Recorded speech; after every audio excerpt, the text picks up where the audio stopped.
Hello friends, HSC education में एक बार फिर आपका स्वागत है। And today I will discuss the most important but very common topic, that is the what is the hazard of ladder and what is the safety precautions of ladders.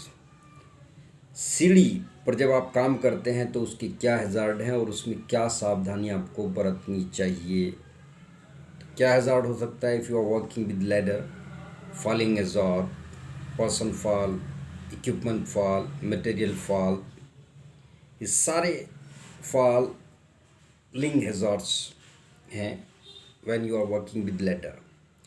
If you are working with metal ladder, so keep a distance with any electrical wire, ये भी एक hazard है।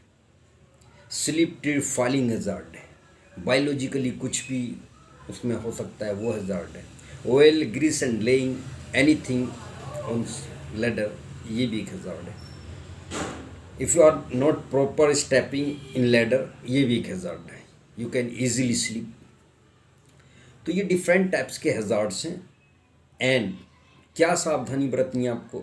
If you are working with ladder, check the ladder is in proper position, it is stabled in proper position when you are working. ये proper रूप से लग गई कि नहीं लग गई है, लगी हुई है कि नहीं, उसमें कोई भी जो उसका सीढ़ी का जो डंडा होता है जिसे बोलते हैं आम भाषा में, या कोई स्टेप है, इट विल नॉट ब्रेकन, वो टूटा हुआ तो नहीं है। It is in properly working position, वो प्रॉपर वर्किंग पोजीशन में है या नहीं है। ये सारी सेफ्टी प्रिकॉशंस आपको लेने के बाद लैडर के साथ वर्क करना है। दूसरा, अगर लैडर पे आप काम कर रहे हैं तो डोंट ओवर रीच, लपक के किसी चीज़ को पकड़ना नहीं है। Don't drop material with ladder, आप don't keep material with ladder. Ladder पर कोई सामान ऐसा नहीं रखना जिससे वो गिरे और आपको इंजरी हो जाए। तो different types safety precautions and different types of ladder you have already used, wood ladder, metal ladder, folding ladders, they are different types of ladders.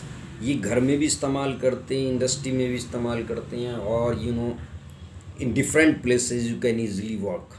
एक तो ये हो गया, ये सेफ्टी प्रिकॉशन और लैडर का मैंने बहुत सिंपल सा बताना था। वीडियो छोटी थी लेकिन मैंने कहा अब ये इसी के साथ मैं सेफ्टी प्रिकॉशन सब ये बता रहा।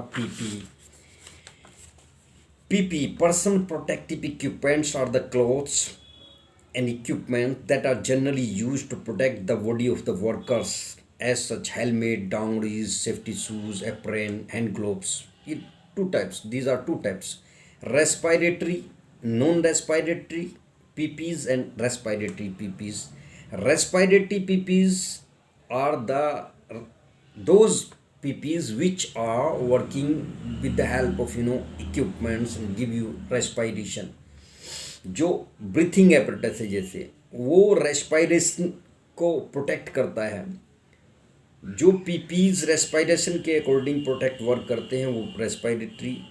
नॉन रेस्पायरेटरी पीपीज में आपका डांगरीज, हेलमेट्स, हैंड ग्लोव्स, ये सारी चीज़ें आएंगी। तो मैं आपको इस ढंग से पीपीज पढ़ा दूंगा, थोड़ा वीडियो लंबा होगा लेकिन आपको कभी ऐसा नहीं होगा कि याद ना रहे। सबसे पहला है head protection. Head protection PPs में क्या आएगा? आपका हेलमेट आएगा। ईयर प्रोटेक्शन, आपका ईयर प्लग, ईयर मफ्स, ये आएगा। दैट प्रोटेक्ट्स योर कोकिला, आपकी डैमेज नहीं होने देगा, प्रोटेक्ट करेगा। उसके बाद आएगा आपका आई प्रोटेक्शन। आई प्रोटेक्शन में goggles, face shield you are using construction, welding, cutting, grinding work, face mask, noise, dust, fumes में आपके मास्क यूज़ किया जाएगा। That is the protect of your own face. Now your body protection. Body protection में आपका high visibility jackets आती हैं, different types की jackets आती हैं। If the weather condition is not proper you can bear and work, एक बात। दूसरा, केमिकल एप्रन बॉडी प्रोटेक्शन के लिए आता है। If you are working mud mixing area, chemical mixing area, any chemical hazardous area, then it will protect your body. दो हो गया। इसी के साथ साथ आपका hand gloves, hand protection, hand gloves के लिए रबर हैंड ग्लोव्स, जो डॉटेड हैंड ग्लोव्स होते हैं, simple hand gloves, heavy hand gloves, leather hand glove, different types के hand gloves you are using to protect your hands. Sleeves आती हैं, ठीक है, नीज आती है घुटनों की, and good protection, your leg protection. Leg protection means to say, if you are entering in a hazardous area, different types shoes are available. uh, After wearing that shoes you can easily enter.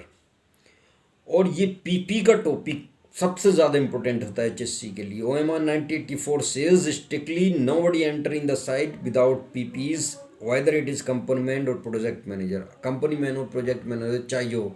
ये video मैं पहले बना चुका हूँ, लेकिन बहुत ज़्यादा importance है इसकी, इसलिए मैं दोबारा बना रहा हूँ कि कोई भी हो अगर पीपीज नहीं पहन रखा तो यू कांट एंटर, आप एंटर नहीं करो। लेकिन वो होता क्या है कि अगर आप इतने स्ट्रिक्ट लगाएंगे वो आपको नौकरी पे नहीं रखेंगे, इसलिए आपको कोऑपरेट करके चलना है ताकि आपकी जॉब कंटिन्यू चलती रहे। तो ये डिफरेंट टाइप्स के पीपीज आपके हैं जिससे आप सेफ रहते हैं और सेफ्टी के साथ वर्क करते हैं। ब्रीथिंग एपरेटस मैंने बता ही दिया कि उसमें वो बताऊंगा, तो वो मैंने अलग से सेपरेट वीडियो बना रखी है ब्रीथिंग एपरेटस की, वो आप देखिए कि वो सेल्फ कंटेन्ड ब्रीथिंग है, स्काबा की भी है, एटमॉस्फेरिक ब्रीथिंग एपरेटस जो होता है वो भी है, क्लोज्ड ओपन दोनों टाइप के ब्रीथिंग एपरेटस मैंने वो बना रखा है पूरा। वो सिर्फ यही है, फेस शील्ड आप जनरली जानते हैं, वेल्डिंग कटिंग रनिंग करते हैं, फेस शील्ड लगा दिया जाता है पूरा।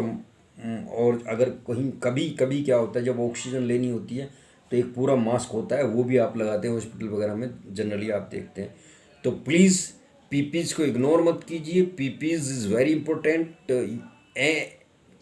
One questions ask must from the interviewer, examiner interviewer जो इंटरव्यू लेता है वो आपसे एक क्वेश्चन पूछता है इसके विषय में कि what is PPs and tell me as per norms, as per rules and regulation, as per OMR 1984, what is, how you can protect yourself and other workers, how to create the awareness। तो आपने simply उसमें यही बताना है जो मैंने बोला है। तो प्लीज़ लाइक शेयर सब्सक्राइब।